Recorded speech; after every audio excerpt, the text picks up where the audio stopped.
நம்ம பண்ணுவோம். அம்மா இருக்கிற வரைக்கும் வெளி உலகம் தெரியாம அம்மா தான் உலகமே வாழ்ந்துட்டோம்.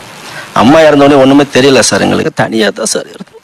சொந்த பந்தம் யாருமே எந்த சப்போர்ட்டும் பண்ணது. உனக்கு நான் வாழ்றேன் அப்படின்ட்டு அதுல இருந்து வேலைக்கு தான் சார் போனேன். அக்கா விஓசி காலேஜில் படிக்க வச்சேன் சார், தூத்துக்குடியில். அதுல இருந்து இப்போ வரைக்கும் வேலை தான் சார் பார்த்துட்டு இருக்கோம். ஏன் உங்களுக்கு அவ்வளவு நெருக்கடியிலையும் அக்கா படிக்க வச்சிடணும்னு தோணுச்சு? நான் ஆம்பளை பையன் சார், எங்கேயும் வாழ்ந்துருவேன். பொம்பளை போல படிச்சா தான் வாழ முடியும்னு ஒரு சிந்தனை எனக்கு இருந்துச்சுங்க சார். அப்போ எப்படியோ படிக்க வைக்கணுங்கிற ஒரே எண்ணத்தில் தான் சார் வேலைக்கு போனேன். ஒரு சிடி கடையில் வேலை பார்த்தான். ஒரு நாளைக்கு 30 ரூபா சம்பளம். வேலை பார்த்தான்.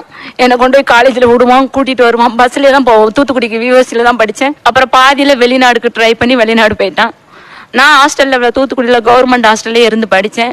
ஹாஸ்டலில் அடைச்சிட்டு நல்லதுக்கு பழதுக்கு யார் வீட்டுக்கு போனாலும் நான் எங்கேயும் வீட்டுக்கு போக மாட்டேன், எங்கேயும் போக மாட்டேன். எங்கள் அக்காவும் கூப்பிடுவாங்க என்னைய வான்னு சொல்லி. ஆனால் எனக்கு போகிறதுக்கு விருப்பம் இருக்காது. நான் ஹாஸ்டல்லே இருந்துக்கிறேன். நீங்கள் அழுதா அப்படி? 2006 அம்மா இறந்தாங்க சார்.